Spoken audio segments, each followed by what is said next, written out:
what used to be available to the aviation director in terms of corporate resources are gone. Earlier in our careers, what are we rewarded for?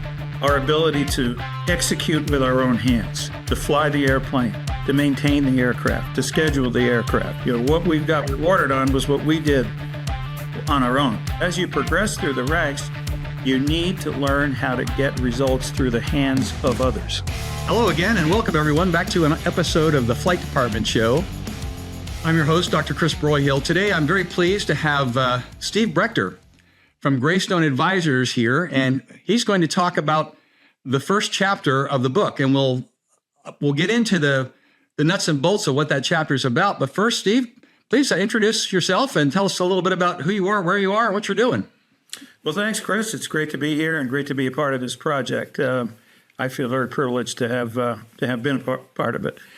I got into business aviation a little bit in a different way. I don't fly, I don't fix, and I don't schedule. But wow. Back in the, so you may wonder, what are you doing here? But back in the 90s, the CEO of the company I was with, United Technologies Corporation, he asked me to take over the flight department, to run the flight department, and that was a 180-degree career change for me at the time. I was VP of Quality at Hamilton Standard, but I had served the previous CEO in an executive assistant capacity and traveled the world with him on a straight G4 all over the planet. So I got a good sense of what business aviation is all about. Coupled that with my business background, mostly at Pratt & Whitney at United Technologies. And what the intent of the CEO was, I have all the faith in the world in their technical abilities up at the flight department, but I'm not so sure about their business skills. I want to know that it's being run, the flight department is being run as effectively and efficiently as any other peer group flight department out there. So you go up there and you prove it to me. Yeah. No, that's a good call. That's a good call. Yeah, and I think we're seeing a lot more of that in the industry now. And I think he was about 20 or 30 years ahead of his time. So that's how I got into business aviation. And I think he had, there's a method to his madness. United Technologies was going through a lot of mergers and acquisitions. And with that M&A activity came flight departments from other companies and business aircraft.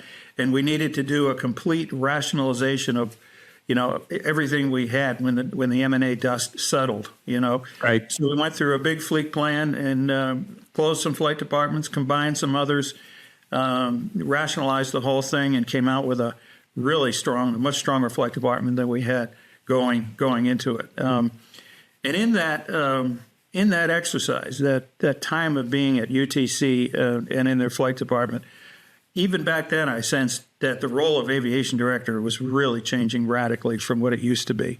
And I think it's a little bit unfair to some of the older or more tenured aviation directors out there because they were all raised in a certain way. But nonetheless, the landscape is changing.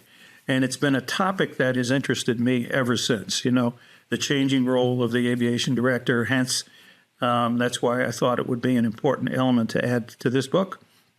Well, and that's the thing. I as we were stating, before we turned on the record button here, yours was probably the only chapter, and there may have been one or two others, but one of the only chapters we didn't ask for. Mike and I had this vision for the chapters that we needed, and we outlined them all, and then, we're interacting with you and Jim, and you were the one that posited, hey, I've got this idea for the changing role of the aviation director. Is this something you guys would want to, be interested in? And we got the chapter, and we knew it was going to go in the leadership section, but the content in there was just so good and so important that we made it the first one, the first chapter. I was honored, and I am honored to be in that position. Well, no, it just made sense because the overview it provides. I mean, the Business Aviation Book, and for those of you who are watching, we're talking about the Business Aviation Book, Leading Operational Excellence. You can get it on Amazon, or you can get it from my website, chrisbroyhillbooks.com. If you order it from us directly, you get a signed copy from Mike and me. But we had this idea for the chapters in the book, and then we just read this, and it provides just such a great overview. The book is for, theoretically for current or potential, leaders of aviation departments, and the goal is to provide them a suite of knowledge that they can use in that job. But the best thing we saw before you even get into the individual elements of technical knowledge is what's the overview? What's the real role of that job? And your chapter just lays that all out superbly. So if you don't mind, why don't you talk about that a little bit? What do you think of what drove you to that based on what you see? I mean, you've alluded to that already a little bit, but talk to us a little bit about, what made you go in that direction. Then what do you think are the high points or the things that really jump out at you when you're writing your chapter? What are the big takeaways you thought you had there? Well, as you know, I'm with Greystone Advisors now, and which is a Part 91 business aviation advisory firm. Right. And we're in and out of a dozen flight departments every year, if at least. So we got a pretty good sense of what's going on out there in the Part 91 world and what's happening. And it's become increasingly evident to me that there is a big mega shift almost in the Part 91 world right now. And I think it's important to start with the backdrop. And that is most of these Part 91 flight departments, they're not the core business of the parent company. The parent company is into something completely different, Right. And so the flight department finds itself a little bit in the position of redheaded stepchild. Another mega trend or mega shift that we've seen, over the years in the Part 91 world is that the flight department used to be positioned under the CEO, but now is not. It's no longer. In most cases, it's migrated away from the CEO's office and out to a lower level executive, sometimes not even a member of the senior leadership team. And many times what we're seeing is the reporting executive for these flight departments now are not even authorized users of the corporate. Really? That's kind of a new rub. When I was leading a flight department at an unnamed Midwestern energy company, we had an advisory firm. Sadly, it wasn't yours. And they advised the CEO that while the flight department shouldn't report to the CEO, it should report to somebody who does report to the CEO. And what I'm hearing you say is that's becoming less and less common, that it's reporting in at an even lower level. It is. And sometimes there's a big education process that the aviation director needs to give to the reporting executive because they're not familiar in any way, shape, or form with the value that these assets provide. Another thing that we've seen is that not all, in fact, this is changing, but still a great number of people, incumbents in aviation director positions right now, have been very vertically developed. If they're pilots, they were developed as a pilot. If they're a maintenance professional, a DOM, they've been developed as a maintenance professional. Very, very stovepipe up and down.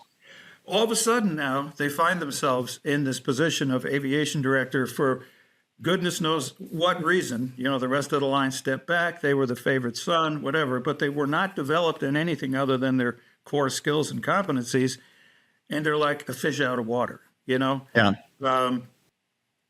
ROIs, business cases, CapEx budget, OpEx budget, all the things that you have to do to run a business, they're generally not very familiar with. And that's where we at Greystone Advisors jump in to help them.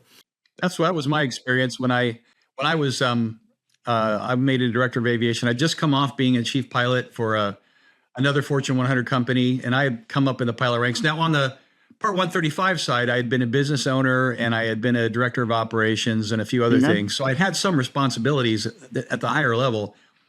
But boy, when I walked in the door of that director of aviation job, thinking that I knew everything I needed to know, and I'll tell you what, I was so wrong. I mean, there was just so much that I had no idea about, particularly, to your point, the business aspect of it. Could I build a budget? Yeah, I could build a budget. And that's pretty much where my business skills ended. I did not know enough about all the other elements. And today it's gotten to the point where people come to me and they say, you've been through the ringer in all aspects of business aviation. If I'm going to get an advanced degree, what advanced degree should I get? I tell them without hesitation, get an MBA. That's the degree that'll serve you better because you got to run it like a business and you got to think like a business person to do it. Anyway, that's right. Please. if you look at the average flight department, it's capitalized like, a mid-cap company on the NASDAQ right now. Yeah, yeah. So you really do have to do that. And I think the other backdrop factor that I would enter into the conversation here is what used to be available to the aviation director in terms of corporate resources are gone. That's another thing that we're seeing. Corporate offices have been leaned out with downsizing and, efficiency, so that, the business partners that used to be there in many of these big companies to help the flight department, the director of the flight department through some of these unfamiliar areas are gone. So there's nobody to talk to. And again, that's the sort of the niche and role that we fill at Greystone Advisors. So that's what that backdrop is what interested me in writing about this and sort of codifying it at this juncture. And so I think, if someone asked me, what are the key competencies that an aviation director should have? That's what I focused on in the article here. And I think that first and foremost, the competency that's most important for an aviation director is a leader of people. Earlier in our careers, what are we rewarded for? Our ability to execute with our own hands, to fly the airplane, to maintain the aircraft, to schedule the aircraft. What we got rewarded on was what we did on our own. As you progress through the ranks, and many of people in director positions have not had a lot of this experience, but as you progress through the ranks, you need to learn how to get results through the hands of others, not your own. That is a great way to put it. Getting results to the hands of others. I like that a lot because that's exactly what we're talking about. Right. In aviation, where a lot of us are type A people and we want to get our hands on it and just fix it, But in the process of doing that, we're not developing our people. So I think a leader does three things, basically. And if you do any more than these things, you're in the way. They set direction. In other words, here's where we're going. Our flight department is headed this way. Right. They set direction. Second thing is they break down barriers to the team. What's in your way of going in this direction? Right. And then they provide resources. What do you need to get to where we need to go in this direction here? Anything more than that, and the leader is in the way. So, to really be an effective business aviation leader today, I think you need to learn how to let go and learn how to empower your people and learn how to let them get results and meet the objectives of the flight departments through the hands of others. Boy, that's so important. It's when, to use your earlier words, when you're used to doing things yourself with your hands, like particularly pilots tend to be control freaks because that's kind of what we do. And once you're put in a leadership role, you want to continue to control things. And to your point, you can. And this is why a lot of people who become aviation managers they are micromanagers because they can't let go of those nuts and bolts. I have to tell you, give you an analogy here. So I was in the Air Force, for 20 years. I did lots of all the flying qualifications. I did two ship flight lead, 4-ship flight lead, instructor, pilot, mission commander, blah, blah, blah, blah, blah. But the interesting thing was everybody in the Air Force got to be a 2-ship flight leader because that was the first time you transitioned from being a wingman to being a tactical leader. And then you could see somebody's tactical leadership skills. How well did they think on their feet? Could they perform under stress? Blah, blah, blah. And not everybody became a 4-ship flight lead, and not everybody became an instructor pilot, et cetera. But what amazed me about that process, watching it, was you could be the most brilliant tactical leader. You could be a mission commander where you're leading like 40, 50 airplanes into combat. But you could absolutely suck at being an operations officer or an assistant operations officer, or even a flight commander where you've got 8 to 10 people, underneath you, making that they're different skill sets. To your point, you can be the best tactical leader in the world, like you can be the best pilot in command or the best, maintenance supervisor or what have you, or senior scheduler. But once you change lanes and you're leading people now instead of tasks, then that's a different skill set. It's totally a different skill set. The calculus is different. Yeah, absolutely true. So I think, being a people leader is one very important competency for an aviation director. Another very important one, second one I would bring up, is fluency in the language of business. Yeah. You need to communicate just as effectively up at the senior levels of your parent company as you do down in the flight department. And Right. I always like to say, you've got to be as comfortable walking across the C-suite floor as you are walking across the hangar floor. And when you're up in the C-suite, you don't use technical aviation terms much. Right. You use business terms. So you've Right. got, I think your advice was right on in terms of what education is most effective for me in MBA. So you do learn some general business, finance, and management leadership language, because they're just not going to understand, or they're not going to listen to your aviation speak too long. Well, they don't care. I mean, the bottom line is they don't really care. I mean, every once in a while you'll get a senior leader that's somewhat enraptured by aviation and maybe has had some exposure to it on a more intimate level. And they might want to know a technical term here or there, but they don't really want to know this stuff. I remember when I was briefing the CEO of the company that I was aviation director for, he didn't have time for all that stuff. Yeah. I mean, and he was a nuclear energy guy, so he kind of liked the technical details, but he's got a zillion other petitioners at his door, that day, and he doesn't have time to get into all the nuts and bolts. Hey, we need a new pack unit for this airplane because of such and such a so-and-so. No, you keep it in as general terms as you can, and then if they ask for the detail, you give it to them, but you don't lead with that for sure. That's right. Put it in a business case, one sheet of paper or one screen on my laptop, and you get 5 seconds to hook me. Yeah, That's it. Well, it's kind of funny. We were operating Falcons at the time, and we had just gotten a Falcon 7X that had this is years and years ago, that had Easy 2 in the cockpit, and we had a Falcon 2000 already that was Easy 1, and we wanted to make the business case to transition the Easy 1 Falcon, the Falcon 2000, get it upgraded to Easy 2 so the cockpits would look the same. And the CEO was a former nuclear control room guy. So he got all the human factor stuff. I mean, they could quote, what's the guy's name from Texas State that we quote all the time? Oh my gosh, too many martinis. The human threats and threat and error management, CRM, the god of CRM. Tony Kern? Well, him too, but no, this is the guy that started it all. Oh shoot, I can't believe I can't remember his name. James Reason. How can I not remember that? But they knew Reason in the Swiss cheese model better than we did, because they live by that in the nuclear industry. My point being is I made the business case for it, and he approved it in 20 minutes flying the airplane. He goes, yeah, you guys are only asking for X amount of millions. Shoot, the IT folks want 3 times that, and you're making a better case. Boom. So it was a business case that we made for it, for safety and for everything else, but we had to couch it in the right terms, and we couched it in the right terms. He approved it. Boom. Yeah. That's what you got to do. Exactly. Yeah. The third competency I would say is most important for business aviation leaders of today is financial acumen.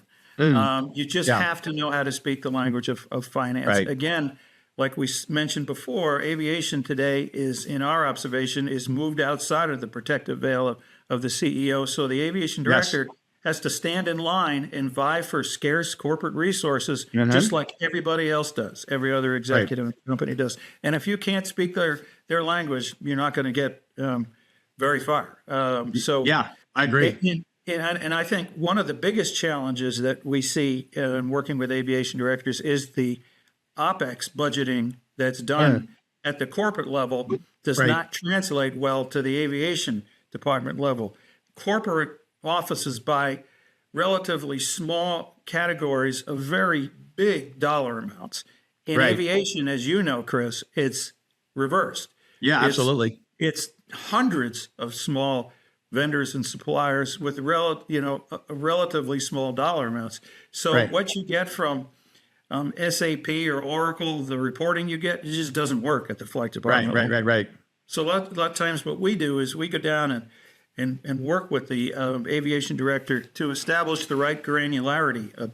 We have a tool called Budget Builder that is directed at the flight department, and it takes the big buckets from the corporate GL accounts and breaks them out into as many accounts as you need to manage effectively at the flight department level. You have to go through and you have to know your operation, your facility related costs, and you have to know your facility related fixed costs, and you have to know your aircraft fixed costs, and you have to know your aircraft variable costs.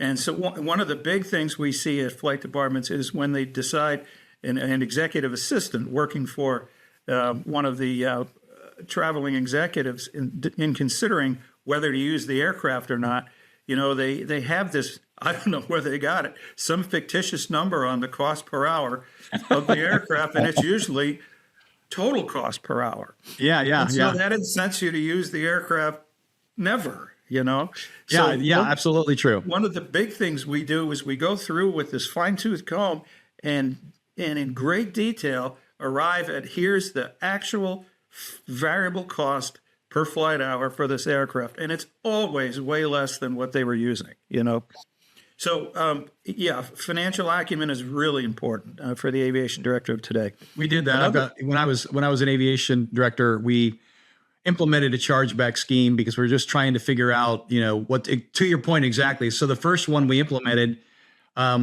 on the advice of the finance people that were looking over us, was to incorporate everything into that hourly cost, including the capital expense and the depreciation, blah blah blah. And nobody used the airplane; it was just too darn expensive. That's right. The CEO would use it, and maybe one or two other C-suiters. And then I went back to them with a relook, and I said, let's reduce this to variable costs. The company's already out the capital. Right. Let's reduce it to the variable costs. The additional money is spent. It costs to operate the airplane beyond just possessing it. And that obviously, to your point, pushed now I didn't have the advantage of a tool like the one you're talking about, right, but we pushed it down to variable costs, and all of a sudden the utilization shot skyward because people, hey, that works for my budget. It fits my travel budget now. And guess what? If I take 4 or 5 people, it's actually cheaper than the airlines. That's right. So let's make it happen. You've got to narrow it down to the costs that change only when the aircraft gets used. Right. And that's what this does. Another big one, the fourth big one I would bring up is the aviation director of today needs to be an internal marketing expert. Very good. Yes. And what I mean by that is, unfortunately, we are seeing today a huge number of Part 91 flight departments closing. Yeah. It's scary. That's true. Last time we counted at Greystone, it was over 20 in the last 6 or 8 months. And here's why. One of the things that we do not see a lot of in the industry today is aviation director being very clear, very certain about the specific points of value that the business aircraft and the flight department provide for the corporate office. And what I mean by that is it's not just on-demand air travel, A to B, A to B, A to B, A to B. I mean, that's sort of a commodity about what we do. I'm talking about the specific points of value creation to the company. And let me give you an example. We have a client out in Southern California who we worked with on various projects, including interim leadership for a while. But we went up to the reporting executive who was CFO of the company and asked him the value creation question. What is it specifically that these airplanes do to create value for this company? And he leaned back in his chair, looked heavenward for about 3 seconds, then leaned forward again and said, are you ready? Asia and back in 30 hours. That was the value proposition for this company, Asia and back in 30 hours. In other words, he wanted their executives in the corporate headquarters, but also in customer-facing position, on the Pacific Rim. And so we were with the aviation director, and he almost fell off his chair, because they were trying to do that with just the traditional service model, just out and back, out and back, out and back. But we thanked the reporting executive because that enabled us to then go back and craft an appropriate service model for that value proposition. Sure. And know, Chris, there's a lot of ways you can do it. TDY crews, pre-positioning, augmenting crews, whatever. And so we changed the service model to meet the value proposition. Right. And it just changed the way that flight department operated. It's amazing to us how many aviation directors do not spend time in corporate and do not ask that value creation question. I think if they did, you'd see a lot less flight departments close. Okay. So when they close, where are they going? Are they going to management companies? Or are they just being totally disbanded? Are they going to jet cards? Fractionals Or sometimes, okay, the fractionals now are getting very aggressive in providing company leadership with proposals on okay, how they can outperform in the in-house flight department. And I am totally respectful of supplemental lift providers. I was with one for for a while, and in my career, but I think you have to realize that you know you've got to be a fan of not only business aviation but the adroit use of business aviation. And in right, some right. instances, it does make sense. What we find, and we've torn through some of these proposals, fractional proposals, is they leave out some of the cost elements, such as the residual value of the aircraft at the end of the share. Now that's Right. a big swinger. Yeah, What you yeah, it get is. back out of if you back out of the share. So you need to be. I don't want to go down that rabbit hole, but you need to be very astute at marketing the benefits of the Yes. corporate aircraft and the return on those investments in corporate aircraft to the corporate office. And we counsel people, flight aviation directors, we counsel you to have two offices, one down at corporate and one down at the flight department. That was going to be my next question. How important do you think that office in corporate is? Very, very important. They have to have the ability, they meaning the executives or the assistants who book the travel for the executives, need to be able to come in and see you, sit down with you, review the details of a trip with you, go through the costs and the capabilities. And that confidence that's built up is only done so by presence, by being there and Right. developing your personal relationship. So you can't be afraid to be there. You can't be afraid to spend time there and support these folks that way. Got to have two offices. No, I think there's you almost can't emphasize that too much. To be the face and the name, and not the guy down at the hangar, or the guy or gal down at the hangar. Excuse me. And that requires one of our earlier topics. It requires you as the aviation director to be able to let the place run without you being there to micromanage every task underway. So, Perfect. and I think maybe in some ways, perhaps it's a little bit easier now because with the onset of COVID and everybody working remote during that phase and post, we've gotten more used to remote leadership in a sense. And the reason I mention that is because you can spend maybe a day or two or three at the corporate office and not be out of touch with what's going on in your department. But for want of a better term, the FaceTime you get with those people, hey, it's that guy again, or that gal again, or whatever. You're a member of the crew, you're a member of the team. You're not the person out at the hangar. You're a member of the team, and that you can't say too much for that. I don't think you can't say too much for that at all. Our business in business aviation is built on relationships. Yep. Trust Exactly. in relationships. And I think the fifth one that I would highlight that I mentioned in the chapter in the book is you got to be really good at developing talent. To your point before, while you're up at corporate, you need somebody you can depend on back at the hangar who can keep the ship running while you're up there. And one of the things that we see across the industry in our travels to flight departments is that we in business aviation are very good at training, but we suck at developing. I could not agree more. One of my tenets is I think we have a leadership crisis in business aviation these days because we're just, to your exact point, we're not developing it. We're training people technically. We are not building up their leadership capabilities. That's right. That's right. So we see one of the biggest reasons that people voluntarily leave a flight department and go somewhere else is because they feel they can't grow and develop where they are. Yeah. And it's crucially, vitally important that everybody in a flight department has an IDP, an individual development. Yes. And it can be multi-tracked. Some folks want to just go up the technical track and be the best maintenance tech that they can be, or scheduler, and you bet. that's great. That's terrific. So let's get you on a good technical track.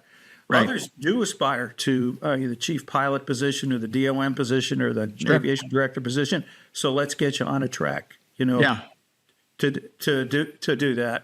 And we find the best way to do that as far as technique is you got to have a good specification. So really, really comprehensive aviation-specific role descriptions for every job in the department are vitally important, because that specifies what the elements of success are. So whether you're the incumbent in a position, you're clear then on what it takes to succeed, or if you aspire to another position, like I'm a line pilot and I really want to be chief pilot, well, let's pull the role description for the chief pilot and let's do an inventory for you against the requirements. Here's how you're going to be measured. Are you up for that? You know? Right. So, and then the gaps in that analysis would be the elements of your development plan. Yeah. Here's what you need to develop. And it doesn't always mean you have to go to Darden or USC or Embry-Riddle or whatever. Those are great places and they're great programs there. But it can be just, hey, boss, let me participate in the budget setting process this year. Okay. Yeah. You know? Yeah. That's, that to me, the way I learn, that's the best way for me to learn. I just jump into it, both feet. Right. I'm going to flounder around a little bit the first time I'm going through it. But boy, when I come out, I've got my head wrapped around it because I did it. I did my portion of the budget. So there's a lot of ways to skin that cat too.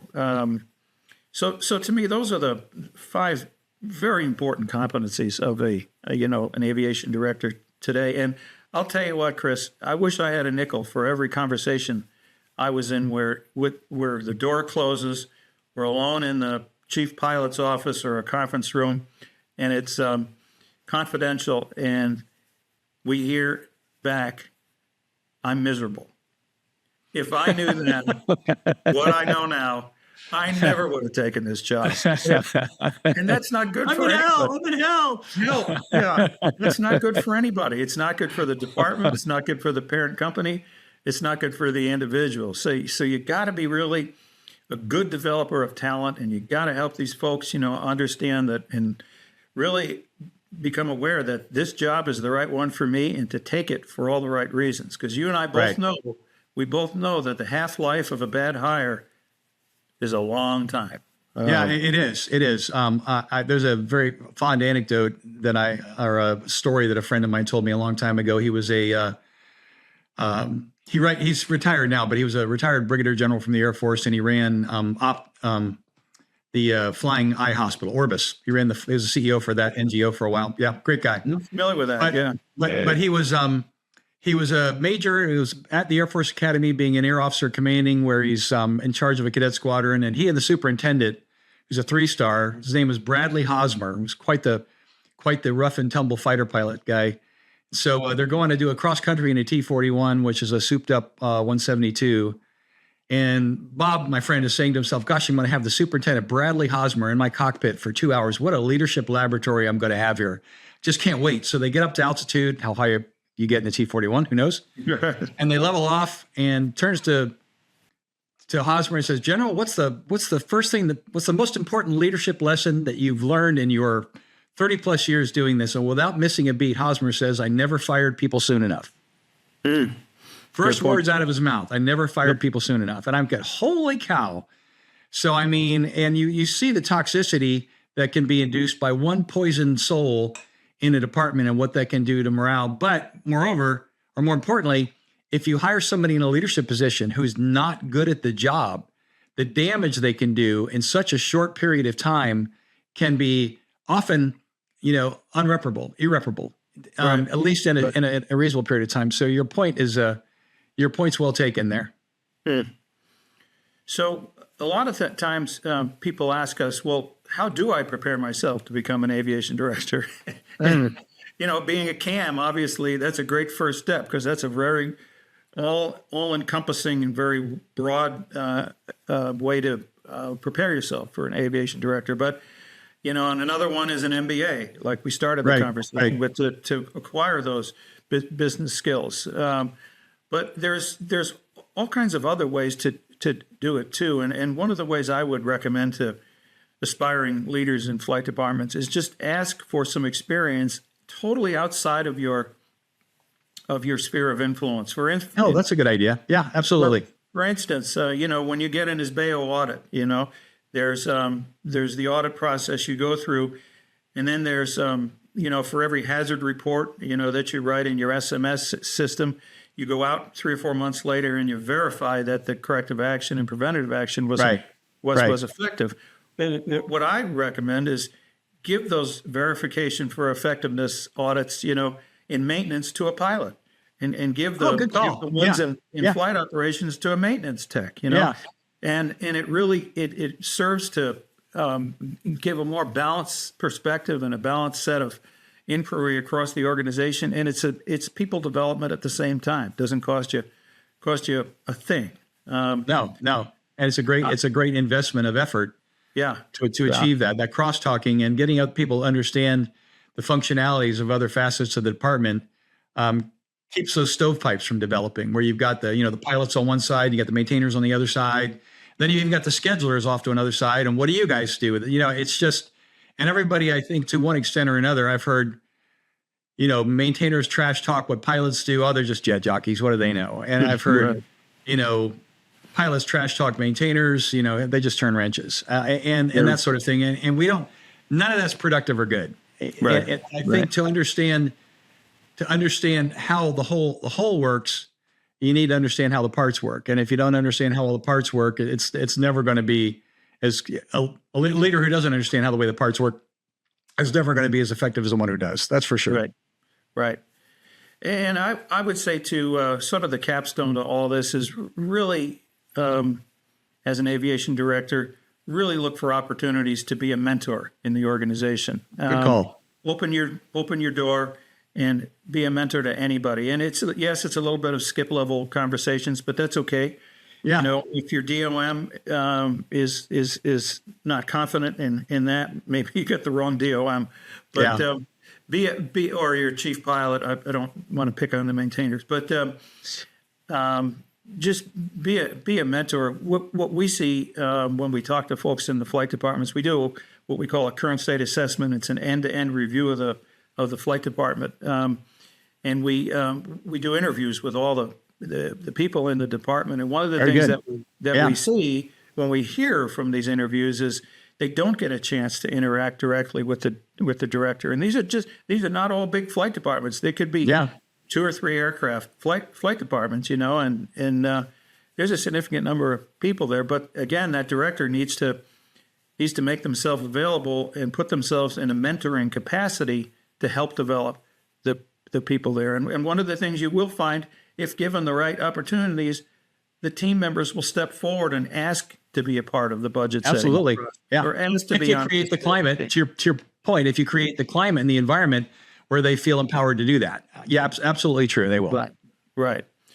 So to me, it's an interesting time in business aviation. And I think one of the elements of good news is demographically, seems to be the beginning of a new wave of aviation directors coming through and into the space now that are a little bit more experienced than their predecessors were. They have a little bit wider of a scope of background and education. They still need coaching, and they still need support on many of the things that we do.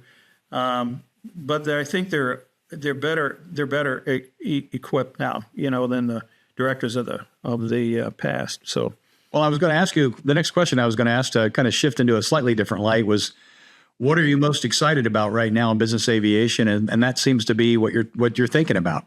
Yeah, there's definitely a new breed coming through. I mean, it's not uncommon now to see tax and maintenance with bachelor's degrees, which you never saw that before. Very and not cool. that that's a ticket to anything, but it's an indicator of a wider breadth of experience. And these folks are not going to sit around waiting for the DOM position to open up. Yeah, absolutely not. And I think that's one of the things I've been talking about is that it used to be the paradigm for business aviation was the brass ring was you got into one of these wonderful Part 91 flight departments and then you stayed there for 40 years. Right. And I don't think that's true anymore. I think people are they get as far as they can. If they've got ambitions, they realize that the chief pilot job may not open for another 10 or 15 years, and the director of aviation job might not open for the same period of time. So they're learning and doing what they can in one department and then making a shift to another one where they can climb the ladder a little farther and grow a little more. And I don't, that used to be something that a lot of people would be, reluctant to encourage, but I think that's good. It's not only exposing people to different leadership environments, but our industry benefits when people can gain different skill sets as they move up the chain. Right. I think it was Sir Richard Branson that said, train them so that they can leave, but develop them so that they don't want to. Yeah. I think that's the key now in business aviation. And it's just not, in the past, it just has not been a resident competency of many aviation directors. It was, well, go fly or go fix or go schedule and be happy you have the job. Right. Well, not the case anymore. So, well, I'll tell you, it's interesting because obviously I work in the compensation space and I interact with aviation directors all the time about what can I pay my people, so they'll stay. And the unstated part of that equation is, and I give them very specific advice, as you guys have used me. Yes, we have. From a compensation perspective, but that's not nearly the entire picture. Right. You've got the other pieces and parts have got to be in place. Well, you've got to have a good corporate culture. You've got to rely good quality of life, and that sort of thing. It's compensation is important, but it's one of the three legs of the stool. And if the quality of life leg and the culture leg aren't equal in emphasis, the thing's going to fall over. So what's the one thing our industry isn't talking about right now that we should be talking about, do you think? I already mentioned it, but I'm going to mention it again. Please do.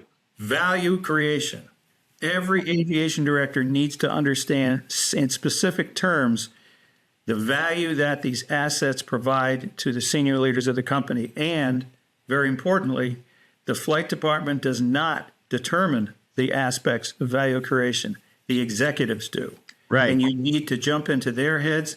And every major division, the leader of every major division may have different points of value creation that they need to have provided, whether it's shuttles or on demand or out and back to a few locations. Everyone is different. So the flight department absolutely has to jump into the heads of each of these executives, be very clear on what the specific points of value creation are, and to adjust the service model so that those points of value creation are provided. If not, then you're going to see even more Part 91 flight departments, unfortunately, close.